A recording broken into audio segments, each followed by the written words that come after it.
Също ми стана интересно, защото ти споменал Бахови есенции, аз се занимавам с това, нали? Това идва под брадичката, това, което виси.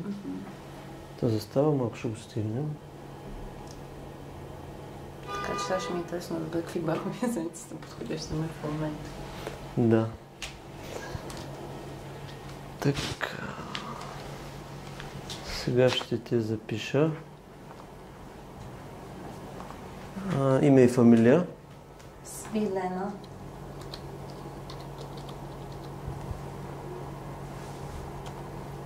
Георгиева. Така, дата на раждане. 10 август 77. 77-ма? Да. Браво. Не бих си дал 77 набор. Кръвната група знаеш ли сега? Да, Б положително. Б плюс, добре. Така. Сега имаме избор. Самото автоматично сканиране имаме три вида. Имаме бързо, нормално и детайлно. При 99% от случаите използвам нормалното сканиране. Започваме с... Имаме възможност още в началото, понеже уреда работи с информация, която тялото му подава. Има случаи, при които човек има някаква операция, от нещо му е отстранено. Примерно жлъчка, сливици, апандисит, яйчници, матка, нещо такова. Но тези неща, ако не ги въведа още в началото, уреда ще подаде информация, която е с задна дата, защото информацията за този орган си стои там. Може да го няма физически, но информацията е там и можем да видим как е бил. Затова няма да въвеждам нещо липсващо, защото при тебе ти пък си цяла. Супер. И така, започваме с самото сканиране. То е цяло автоматично. И сега наблюдаваме какво се случва. Първо, всички форми, които се виждат, са модел, не е конкретното тяло, спецификата на конкретното тяло. Това, което е за тялото, са фигурите, които се появяват. Имаме две редички от 1 до 6, в топъл и в студен цвят. Те ни показват различни неща. И така, 1 и 2, шестоъгълници, горе и долу, те ни показват оптимална функция. След това... Малко по-надълго ще го свалим, защото говори високо сравнително. Да. След това номер 3, триъгълник, който е насочен нагоре, ни показва леко отклонение от оптималната функция. Номер 4, триъгълник насочен надолу, ни показва по-високо отклонение. И така нещата стават със все по-високи отклонения, като при 5 и 6 може да става въпрос за някакъв възпалителен дегенеративен процес в тялото.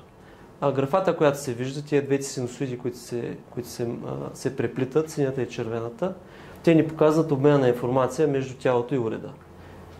Като оптималният вариант е да се движат заедно. Когато имат някакво разминаване някъде, означава това показва някаква дисхармония, дисрегулация. Уреда ги анализира тези неща и след като приключи самото сканиране, виждаме конкретно самите неща, точно какви са диагнозите, какви са препоръките и така. Където има необходимост, уреда навлиза в малко по-голяма дълбочина. В случая тук сме в... това е съвкупност от клетки. И така, където има нужда, влизаме по-навътре, като при детайлното сканиране уреда понякога навлиза в единична клетка, в хромозомите на клетката, конкретна хромозома, ДНК верижката за тази хромозома и така може да влизаме доста навътре за единична клетка. И така, но в случая тук влизаме няколко стъпки, може би 3-4 стъпки навътре.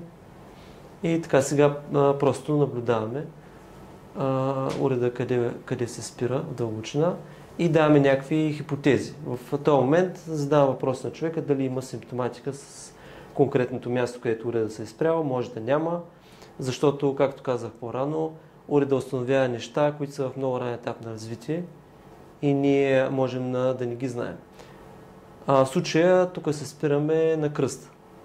Най-често тук става въпрос за междупрешленен диск, който има някакво изменение, вследствие на което имаме разместване на прешлени, оттам притискане на нерв, възпаление на нерв, болка, изтръпване на крайници и така. При теб има ли някаква симптоматика свързана с кръста? Нещо известно. Не. Някакво също може да бъде, понеже уреда е доста чувствителен, може да бъде просто някакво натоварване за деня. Също ако нещо си се катерила, нещо си тренирала, доста неща могат да бъдат. Може да е просто нещо, което ти първа предстои да се развие. Това е една траектория, по която уреда установява, че твоето тяло се движи и примерно хипотетично 50 години напред би могло да се появи някакъв проблем в тази зона. Но ако направиш някаква промяна, ти сменяш траекторията и съответно този проблем може въобще да не се появи. Това е моята идея. Човек да предприеме някакви действия много, много по-рано. Много преди да се е появил някакъв симптом. Аз ходех на остеопат, защото отдясно имаше една точка, която ме болеше и той ме наместваше, така че може да има нещо. Да, значи да, точно това е. Това беше преди година-две. Да. Значи има нещо. Защо отиде на остеопат? Нещо усети някаква симптом? Да, заради тази болка отдясно. Тя беше малко по-ниско, не е в кръста точно.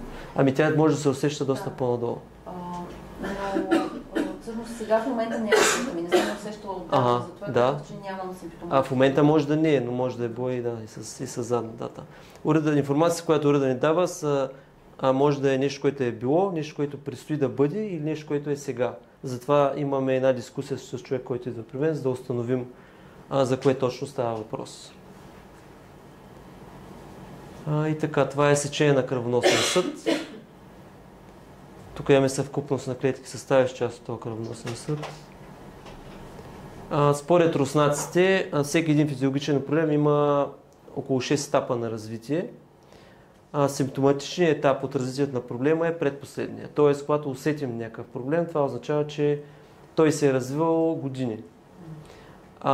Благодарение на уреда разбираме за тези неща, които още не са стигнали до симптоматичната фаза. Разбираме и за симптоматичната фаза, но не само. Тоест имаме доста обширна информация, цялостен поглед на човешкото тяло.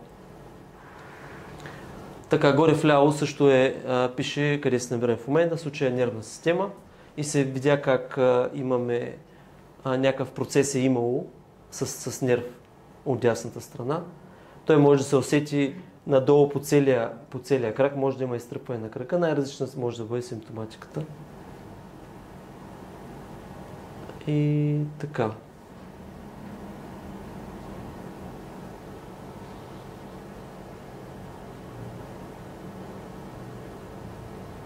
Има ли значение какво правиш или не правиш, докато те сканират? Не мисля, че има значение. Някои хора са ми казвали, че не е хубаво да са кръстосани ръце и крака. На обучението това нещо не сме го коментирали, предполагам, че не е чак толкова важно. Това, което ми казаха на обучението е, че понякога ляво и дясно може да бъде разменено. Примерно да показва, че имаш разширени съдове, да речем в десния крак, но те да са в левия. Това се случва понякога. Не е често срещано, но го имаме това в предвид. Тук имаме също сечение на кръвоносен съд, на друг кръвоносен съд. Доста често повечето хора, може би 90% от хората, уреда се спира на кръвоносен съд в зоната на главата. Просто защото не че има някакъв кой знае колко сериозен проблем, а защото имаме напрежение. Под напрежение живота ни е в един стресов. Да. И съответно това рефлектира върху кръвното налягане. Човек може да има ниско кръвно по принцип, но да му е високо за зоната на главата. Защо са точно тези две точки, тези, върху които се поставя уреда, за да е... Имаш предвид за биоиндукторите? Да. Но защо за тези две точки се водят най-добре, за да се измери уреда трептенето на клетките? Може би защото там е главният процесор и той обработва всичката тази информация. Това е моето предположение, не съм питал моя учител точно защо там, но предполагам, че е поради тази причина. Защото тук се случват най-много обмен на информация, калкулация и такива неща. И затова е в тази зона. Аз мога да допусна, че по някакъв начин е решение създателите на уреда, защото съм виждал други биорезонансни уреди, които са на малко по-различен принцип. Така че предполагам, че има възможност да се измерват или от други точки. Просто все от някъде трябва да го измериш и те са го решили по този начин. Сега защо и как това не знам вече. Интересно как е, защото аз съм виждала примерно с пластините, краката се стъпва, хващат се с ръце. Но интересно как са го рефинирали да е, нали, това най-оптималното и да обхваща трептение на цяло тяло, на клетките из цялото тяло. Не съм се задълбал, предполагам, че в техния сайт би могло да бъде описано. Също който му е интересно, мога да дам и контакт директно с руснаците да задава някакви въпроси, защото това са интересни неща. Това е сечение на стомаха, стомах 12-пръстник. Тук виждаме се появяват някакви квадратчета. И тук най-вероятно уреда ще се спре в по-голяма дълбочина. Тук ще видим власинките на 12-пръстника. И тук ще подаде някаква диагноза, свързана с някакъв възпалителен процес в тази зона. Като тук пак може да е нещо, което да няма симптом, нещо, което да има симптом, нещо, което предстои да се случи. Ти имаш някакво наблюдение с стомаха, ако идеш някакви специфични храни, кисело, люто, такива неща, има ли някаква симптоматика, свързана с тази зона? Не се сещаш. Също може да има друго нещо, което може да има значение, като моментно състояние, зависи какво си консумирала преди да те сканирам днеска. Примерно, сутринта имах един човек, който дойде при мене и там уреда се спря точно в тази зона, с квадратчета. И там моето предположение е, че понеже нямаме никаква симптоматика, уреда е доста чувствителен и хваща най-различни моменти и състояния. В случая момичето беше пило кафе. А кафето доста, по принцип, дразни лигавицата на стомаха. Има такъв...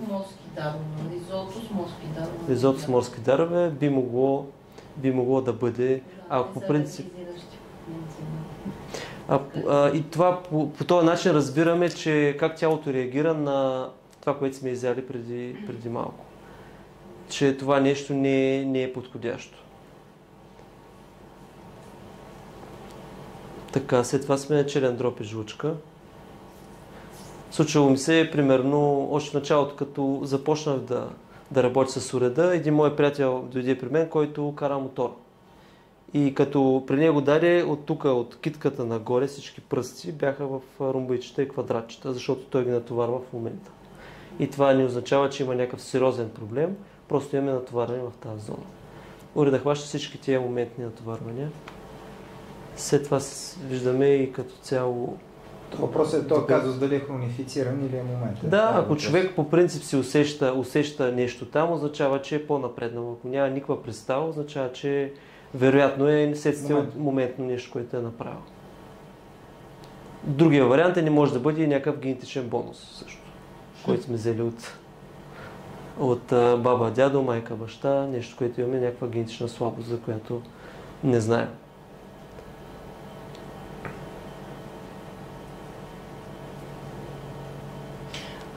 Двете различни от 1 до 6 цифрите, какво представлява горната и долната?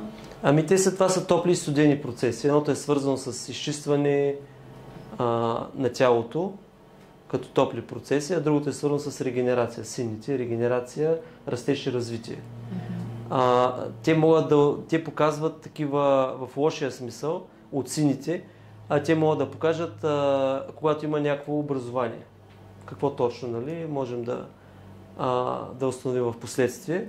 Но, примерно, киста, някаква тъкан, дисплазия, доброкачествено, злокачествено, мастопатия, най-различни такива образования, уреда ги изобразява в фигурка с син цвят. Защото те също имат растеж и развитие. Да. А за червен цвят изобразява? Другите това са топли процеси, може да е възпалителен процес най-често. И така. Но шестоъгълниците, те са в добрия смисъл на думата. Имаме едно контролирано изчистване на тялото, което се случва, което се нарича апоптоза, може би някой е чувал. Има и друг процес в тялото, който се нарича автофагия. Това са все процеси, това са контролирани процеси на разрушаване на стари неслужещи клетки, храносмилането им за храна на други нови клетки, които идват.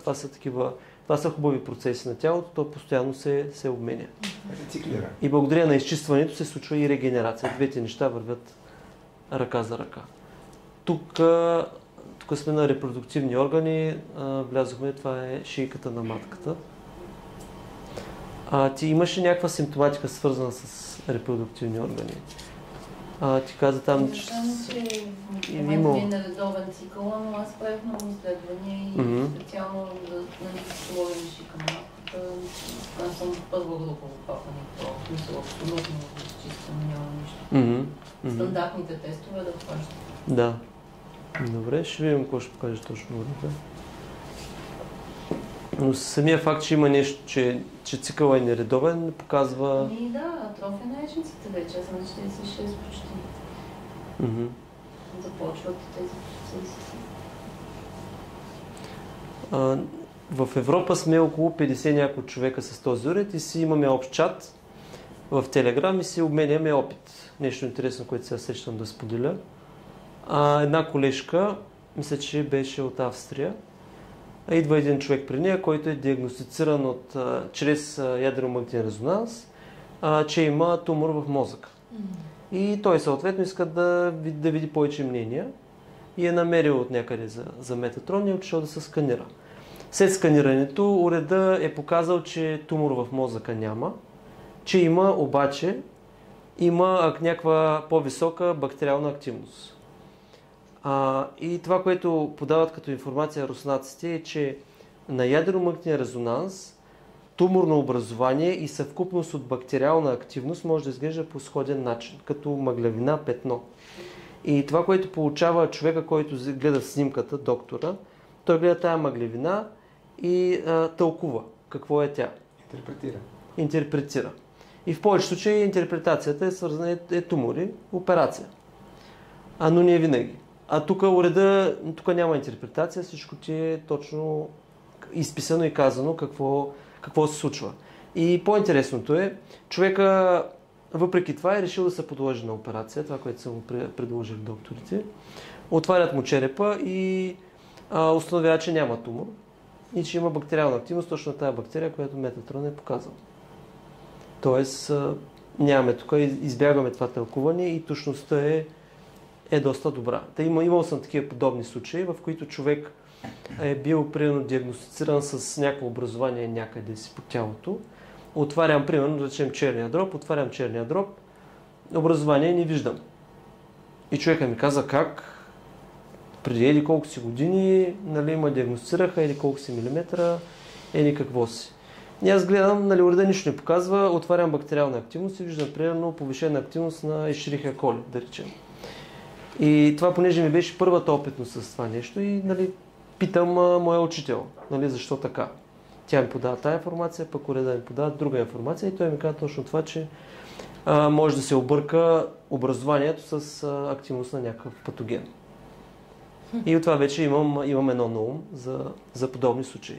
Също понякога пък има и потвърждения. Наскоро аз пък сканирах една жена, на която показа, че има някакво образование тук на щитовидната жлеза. И понеже уреда го показва точно къде е мястото. И тя отишла да провери някакво медицинско изследване и точно на това място са намерили някаква киста, мисля, че беше. В случая тук се потвърждават нещата.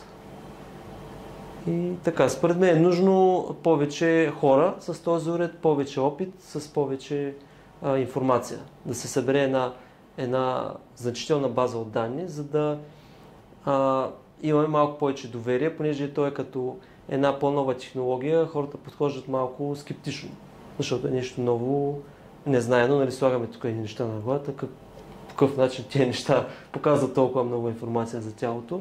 И благодарение на такава база данни, която би могла да се създаде, ще има повече доверие, защото такива примери ни показват, че всъщност този уред е доста прецизен и си има своето приложение. И така.